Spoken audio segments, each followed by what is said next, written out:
Yashodanandana Braja Jana Ranjana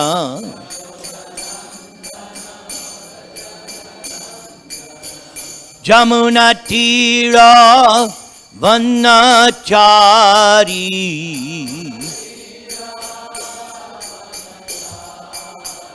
Jaya Sri Krishna Chaitanya Prabhu Nityananda Sri Advaita Gadadhara Srivasadi Gaur Bhakta Brinda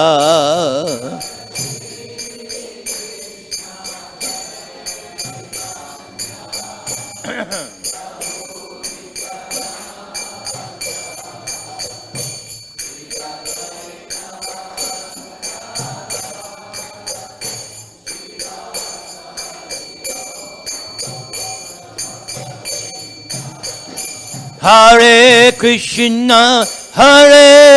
Krishna, Krishna Krishna, Hare Hare, Hare Rama, Hare Rama, Rama Rama, Hare Hare.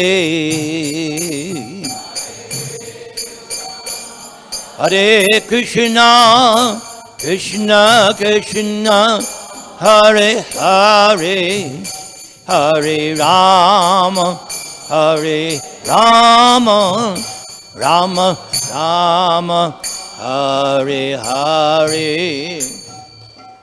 Om Ajnana Timirandasya Jnananjana Shalakaya Chakshurunmilitam Yena Tasmai Sri Gurave Namaha. Trinadapi Sunichena Torad Iva Sahishnuna Amanina Manadena Kirtaniya Sadahari. Hare Nama, Hare Nama, Hare Nama Eva Kevalam Kalo Nastyeva, Nastyeva, Nastyeva Gatir Anyata. If you would kindly repeat after me. Om Namo Bhagavate Vasudevaya.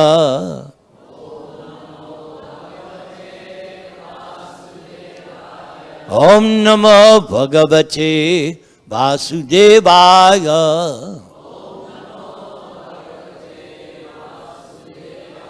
Om Namo Bhagavate Vasudevaya.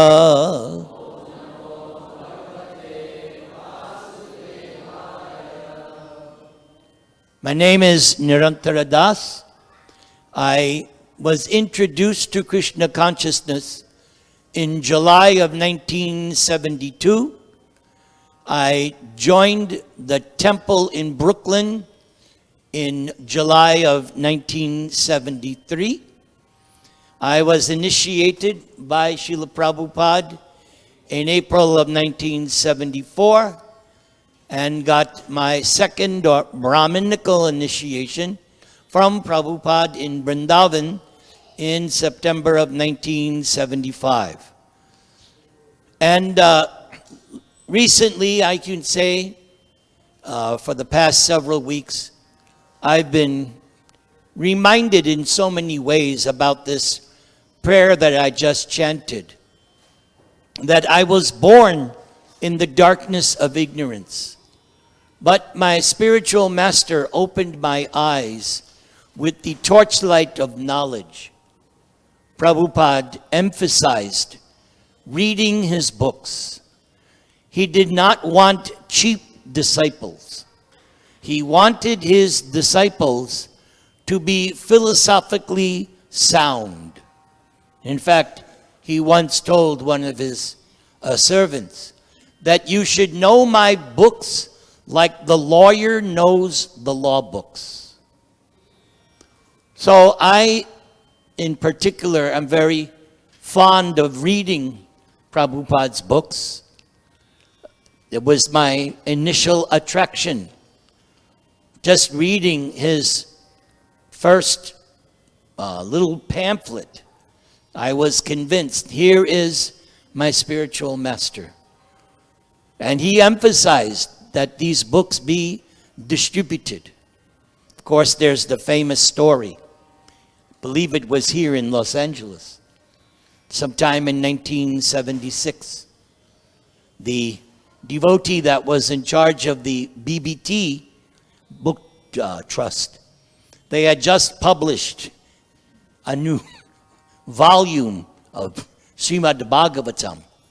So they brought it to Prabhupada, and he was gleaming. He was so happy. Here, Prabhupada, we have a new edition. Prabhupada looked at it, and then the devotee said, and Prabhupada, we're going to begin distributing it right away. Prabhupada said, no, first read it.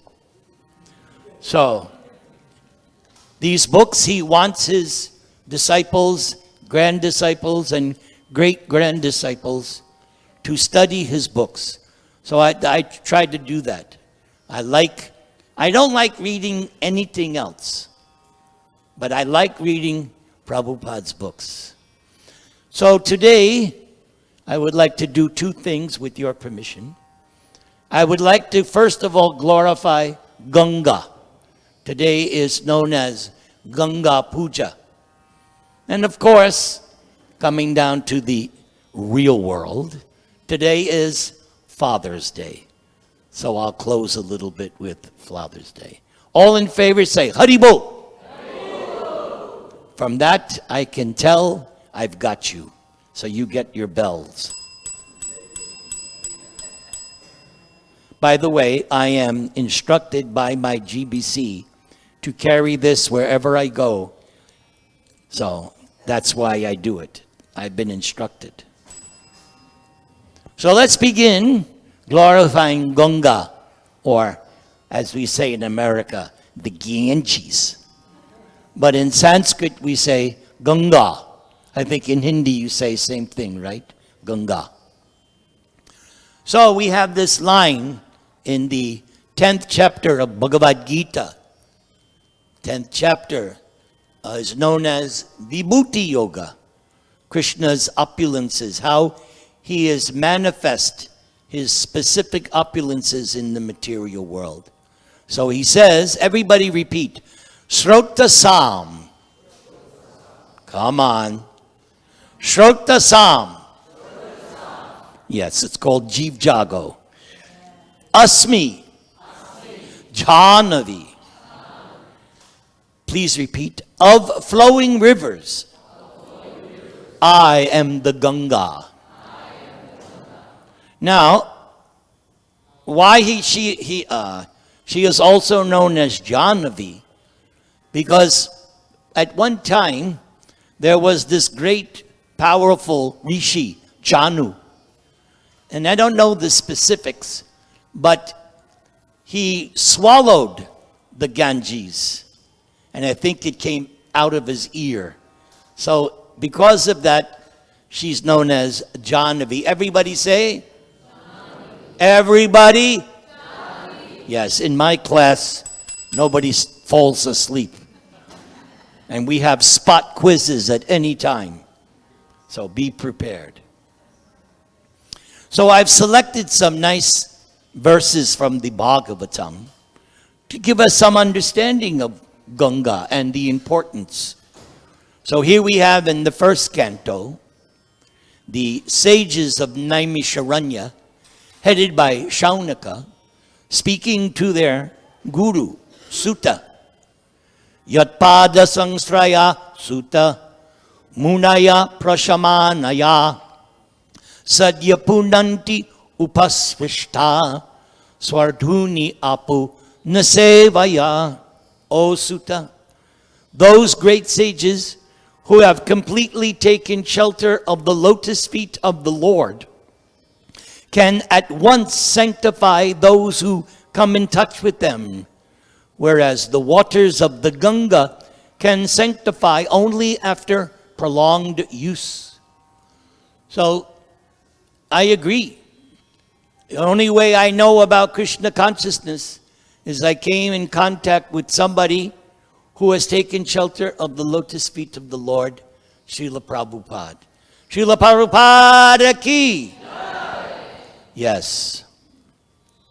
Now, there's a very nice chapter in the Bhagavatam. Prayers by Queen Kunti. Prabhupada really liked that chapter. He lectured, series of lectures here in Los Angeles and in Mayapur, all about the prayers of Kunti, because her realizations are very, very deep and very, very advanced. The scene was after the battle of Kurukshetra. Krishna's business was done. So Krishna was getting on his chariot to go back to his home in Dwaraka. And so as he was leaving, Kunti stopped him. She didn't want him to leave. She was so attached to him.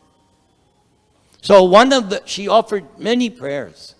So one of the prayers she said, Twai me nanya vishaya matir madhupate sakrit ritim udvahatad adha gangi valgham udanvati. O Lord of Madhu, because there's one name of Krishna. Everybody say, Madhusudana.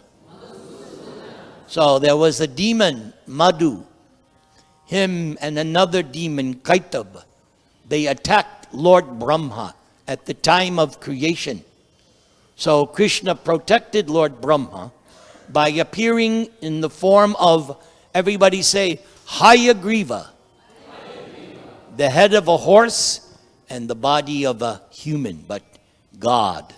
Hayagriva, the horse-headed incarnation. He protected Lord Brahma and the Vedas. O Lord of Madhu, as the Ganga forever flows to the sea without hindrance. So those of you who have been to India, it starts way up in the Himalayas, right? Gangotri, I believe. Comes all the way down and ends in the Bay of Bengal. Ganga Devi. Forever flows to the sea without hindrance. Let my attraction be constantly drawn unto you without being diverted to anyone else. So this Kunti is teaching us the pure devotional status. Just as Krishna says at the end of the Gita, Mamekam, I expect exclusive devotion. Exclusive. So Kunti is also, she wants her attraction to Krishna to be undiverted. She wants full contact, full remembrance, full knowledge of the lotus feet of the Lord at every moment. That is actually the prayer of every devotee. Narada was given a benediction by Krishna. You will never forget me. That is the ultimate benediction. Because if you always remember Krishna, what do my Christian brothers say? You are saved. Yes. If you always remember Krishna, you are delivered. One of Krishna's names, everybody say, Mukunda. Mukunda. He delivers us. He gives us liberation. But who knows about Lord Chaitanya? Oh, I see. We have the advanced class. So Lord Chaitanya, he gives something more than liberation. What does Lord Chaitanya give you? Prema. Everybody say. Prema. Love of God. Yes. And I have to be, those who know me, who have heard me hundreds of times, you know that this topic of love of God is something that's very dear to me. I love this concept of love of God because I'm a lover, not a fighter. I never was. I was always a lover. So when I heard about Krishna, the God of love, I said, wow, that's my kind of God. Not this, I will smite thee down kind of God. No. An old man with a beard. Not that kind of God. I want a God who's a musician. What does Krishna play? Sasi. I said, that's my kind of God. He rocks out. The Beatles, the girls would scream. When Krishna plays his flute, the girls come running. Yes, Krishna is the best. All attractive. So Krishna, we want this. Narada was blessed. You will never forget me.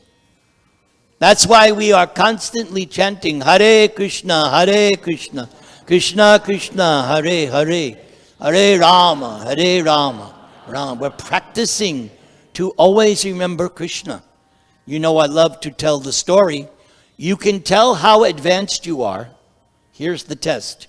You're driving in your car. Some knucklehead cuts you off. What comes out of your mouth? Does the word Krishna come out of your mouth or something else? Only you can answer. Now, when my wife is sitting next to me, this is what she does, okay? I'm driving. I'm not doing anything wrong. Shri Krishna Chaitanya. It's like no matter what I do, she's like holding on. It's like, what? She doesn't like the way I drive. But at least she says, Krishna, Hare Krishna, Sri Krishna Chaitanya. So, you know, she's going to go back to Godhead because she's practiced that whenever it comes, Hare Krishna.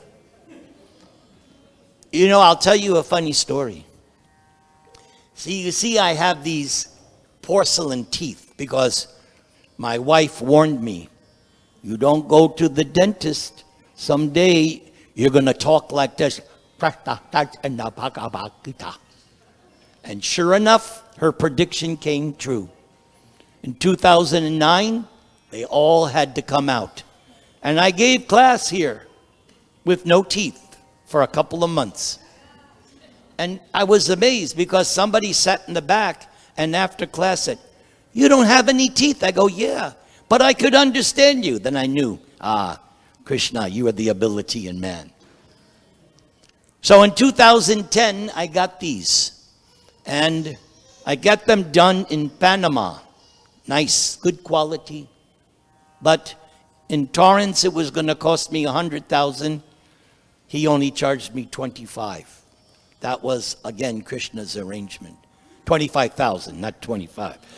Yes, 25. So, the new teeth, I was on my way to Santiago. I would go there every year, year after year, Santiago. And it was around the time of Gaur Purnima. And the day before Gaur Purnima, early in the morning, I'm lying down, and it sounds like a train is coming in my room. And the room is shaking. And it sounds like anyone who's been in New York, you know the subways. They come rushing. So that's what it sounded like. And it knocked me off my bed. And I realized, oh, we're having an earthquake. I never chanted so good in all my life. Hare Krishna, Hare Krishna, Hare Krishna.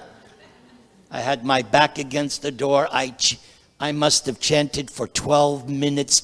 It was only a couple of seconds, but that's what it felt like. Then it ended. But what happened? Throughout the day, if I heard any sound, Hare Krishna, because my nerves were shot from the... So you hear any creak in the house, Hare Krishna. And then that lasted for a few days. So it was good that, I remembered to think of Krishna. All right, that's called the side story. Everybody chant, Hare Krishna, Hare Krishna, Krishna Krishna, Hare Hare, Hare Rama, Rama Rama. All right, I'll try not to get too carried away. So we have some more nice selections.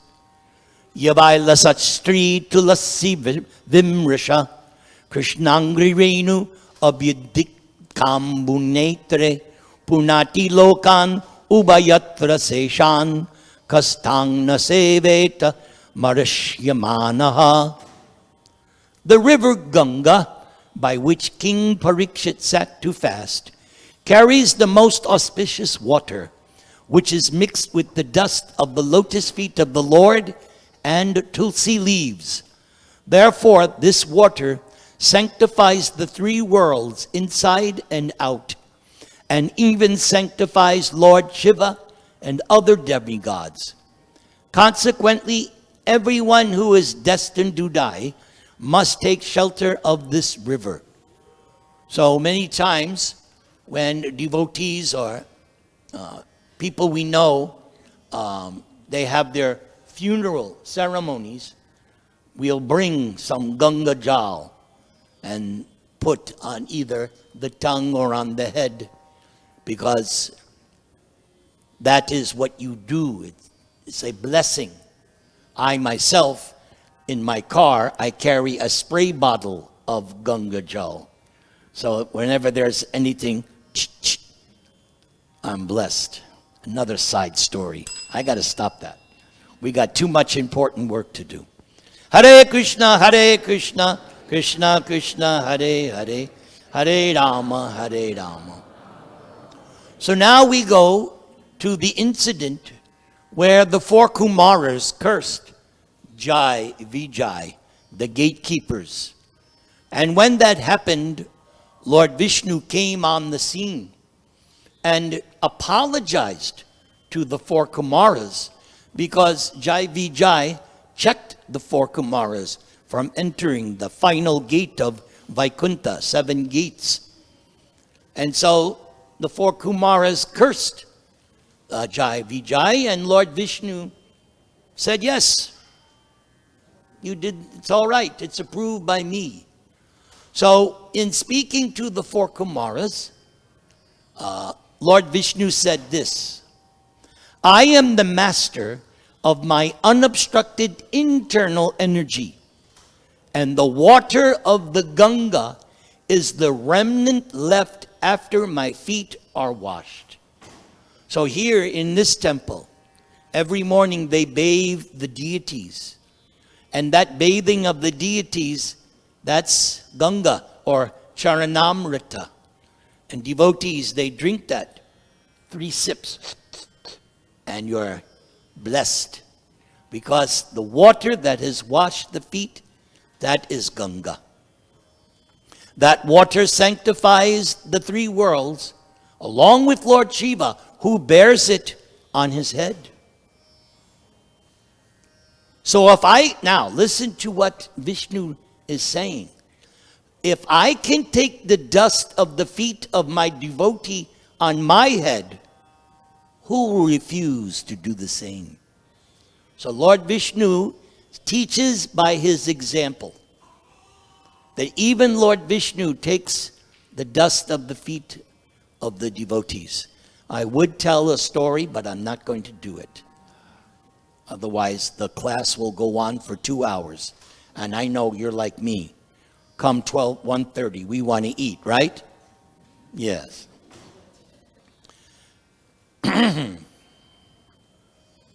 Chalayasi Vikramane Balimad Bhutavamana Padanakanira Janita Janapavana Keshavadrita Vamana Rupa Jaya Jagadisha Hare Jaya Jagadisha Hare Jaya Jagadisha Hare. So that is from the Dash Avatar Stotram, very famous prayer by the great Vaishnava poet Jayadev Goswami. But instead of giving you the translation, there's a nice statement by Shukadeva Goswami that explains this with a little more detail. Are you ready to listen? Sit properly. Haribol, everybody. Shukadeva Goswami says, my dear King Parikshit, the enjoyer of all sacrifices, Lord Vishnu, appeared as Vamanadev in the sacrificial arena of Bali Maharaj. Then Vamana extended his left foot to the end of the universe and pierced a hole in its covering with the nail of his big toe. And through that hole, the pure water of the causal ocean entered this universe as the Ganga River. So there you have it. Lord Vamana kicked the hole, and the causal ocean bathed Vamanadev's feet. Now listen to this. Having washed the lotus feet of the Lord, and the feet of the Lord are covered with a reddish powder. So that's why, if somebody ever said, I'm God, I would want to see his feet. Where's the reddish powder? Oh, no reddish powder? You're not God. You're dog. Go away. The water of the Ganga acquired a very beautiful pink color. So because it came in contact with Vamana's reddish lotus feet, Ganga became pinkish. Every living being can immediately purify his or her mind of material contamination by touching the transcendental water of the Ganga. Yet, its waters remain ever pure, because the Ganga directly touches the lotus feet of the Lord before descending within this universe. Now please repeat. She is known as Vishnu Padi. So that means she comes from the feet of Vishnu. Later, she received other names like Jahnavi, which I told you, and Bhagirati. So that story of Bhagirati is there in the 9th canto. After 1,000 millenniums, the water of the Ganga descended on the topmost planet, Dhruvaloka. Therefore, all learned sages and scholars proclaim Dhruvaloka to be Vishnupad, situated on the Lord Vishnu's lotus feet. So, there's Ganga on earth, but there's also Ganga in the heavenly planets. And there's even a Ganga in the lower planets. In the lower planets, it is known as Bhogavati. In the heavenly regions, it's known as Mandakini, and on earth, Ganga. Now we come to a very, very nice verse. The 10th canto of Srimad Bhagavatam. What makes, let's see, it's time for a spot quiz. What makes the 10th canto extra special? She gets the gold star. That's where we begin Krishna Leela. The biggest section, 90 chapters, all about Krishna. So in the beginning, setting everything up, Shukadeva Goswami says, Vasudeva Katha Prashna Purushang Strin Punatihi Vaktarang Prachakang Shotrings Tatpada Salilang Yata. O your Majesty Parikshit, best of all saintly kings, the Ganga emanating from the toe of Lord Vishnu purifies the three worlds, the upper, middle, and lower planetary systems. Similarly, when one asks questions about the pastimes and characteristics of, everybody say, Vasudeva, Krishna. Three varieties of persons are purified. Number one, the speaker, one who inquires, and the people who listen. So this is what makes this class so relishable, that everyone benefits from hearing what is known as Krishna Katha, talks about Krishna. Then there is this nice statement.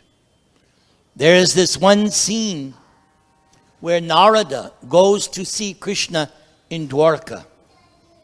And Krishna, to display his renunciation, only married 16,108 wives, only.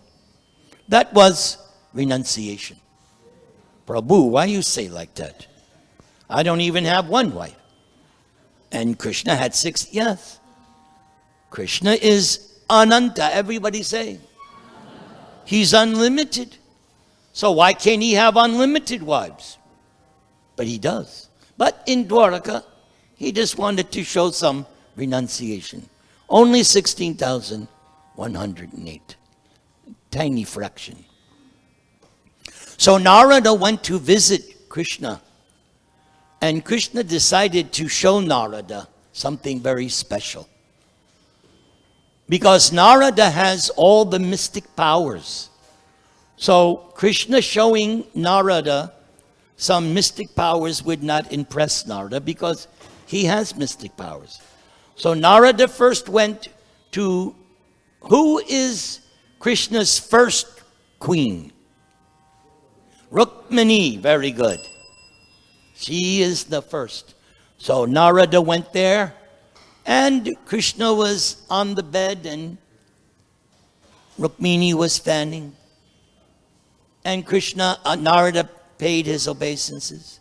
Then Krishna went to the next palace, because Krishna is a very, very politically correct husband. Each wife had her own palace, not apartment. Each of the 16,000 had her own palace. And Krishna would be with each wife every night. Not that one wife had to wait 16,000 nights, no. Every night, Krishna was with each of his wives. So then Narada went to the next house. And there, Krishna was doing something completely different. And then he went to the third. And Krishna was taking a bath. Then he went to the next one. Krishna was riding horses. Narada went to house after house. And in each house, Krishna was doing something different. Narada said, this is my Lord. Because he can simultaneously do something different with each of his expansions. He went to one house, and instead of it being spring, it was winter. Krishna can do, and that's one thing about Krishna that you have to accept. Krishna has what is called Achintya Shakti, inconceivable potency. This is so important in understanding Krishna. Because if you limit Krishna in any way, he's not God. God has to have something that is inconceivable. Like we used to say in the 60s, oh man, you blew my mind. That's what happened when I read about Krishna. Krishna blew my mind. Same thing happened. Some years ago, I decided to read the Mahabharata. I couldn't stop. Each chapter, wow, that blew my mind. Then the next, same way, I read the Ramayana twice, 2 different versions. Same way, I couldn't put it down. So exciting. That's the nature of Krishna and Ram Katha. So attractive, so special, so achintya, inconceivable. So Narada visited so many of the palaces. Krishna was doing something. So he said to Krishna at the end, Narada said, my dear Lord, you are the symbol of everything auspicious. Your transcendental name and fame is spread all over the universe like a canopy. The transcendental water that washes your lotus feet, oh, here it is. I thought I had it. Here, it came from Narada. Is known in the higher planetary systems as Mandakini. Everybody say. In the lower planetary systems as Bhogavati. and in this earthly planetary system as Ganga. This sacred transcendental water flows throughout the entire universe, purifying wherever it goes. So in this way, I've tried to glorify Ganga Devi. How did I do? Did I do okay? All right, good. Make sure you tell the management so that they add. So now I'll say a few words about Father's Day. So on Father's Day, I have to mention, who is our original father? Ah, very good. You all get dings. Yes. Whenever I used to instill, if I'm preaching to a Christian audience, I will acknowledge to them, yes, I was raised Catholic. I know about Jesus. I know so many things. I was raised that way.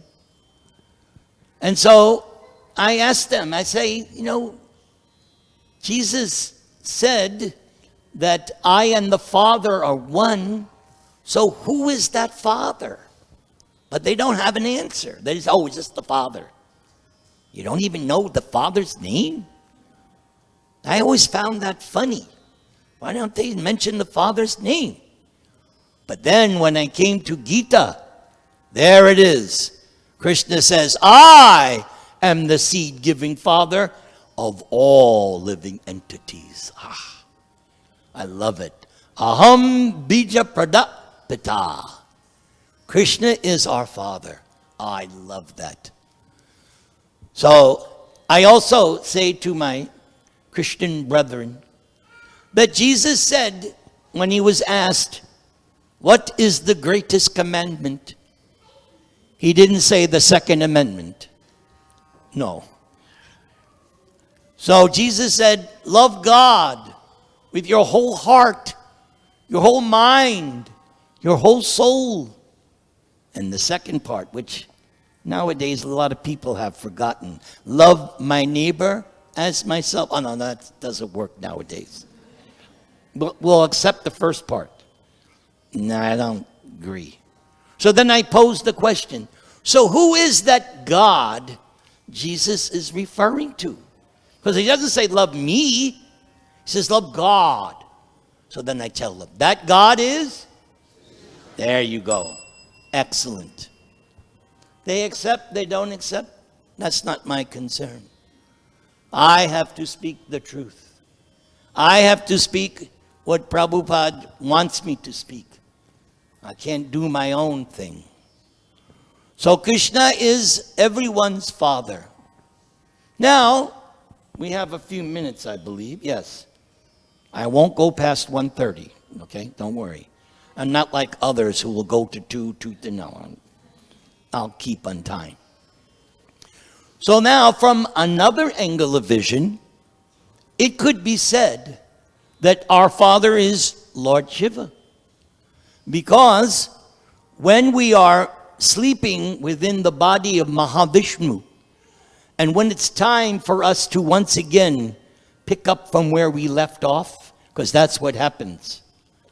If you die and you don't finish your business, you get to come back and do it again. Just imagine. Come back and do it again? No, I don't want to go to school again. I don't want to go through puberty again. No, I don't want to have to do it again. But if you don't finish your business, you got to return. Okay. So when it's time for the living entities to come out of the body of Mahavishnu and enter the womb of the material energy, Durga, the glance of Mahavishnu takes the form of Shambhu, Lord Shiva, and he injects into the womb of material energy us who were sleeping in the body of Mahavishnu. So from that angle of vision, he's also our Father. Then we have Srila Prabhupada.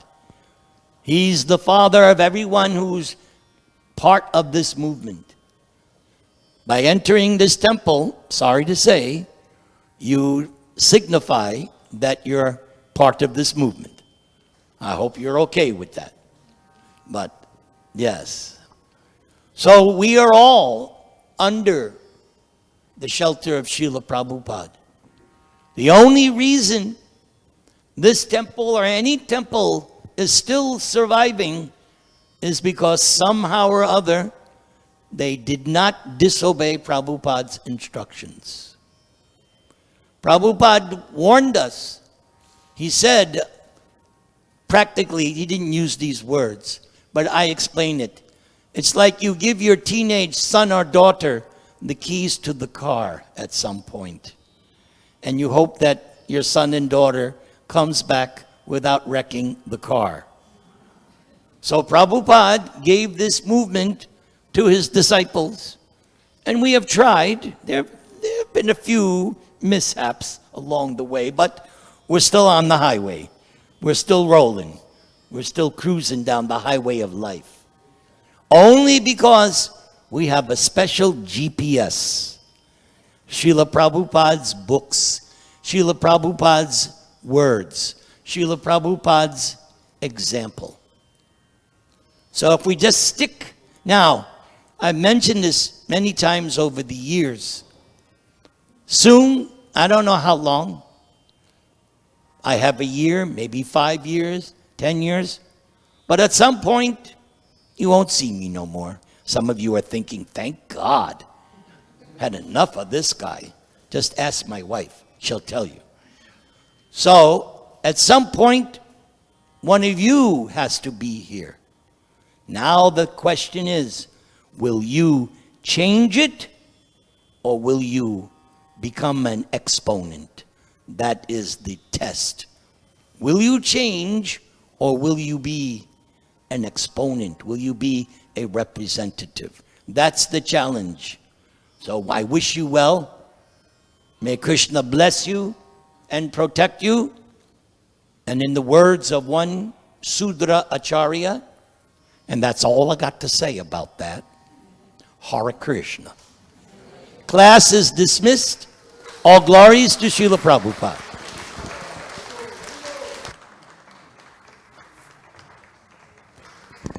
I guess you liked it. Thank you.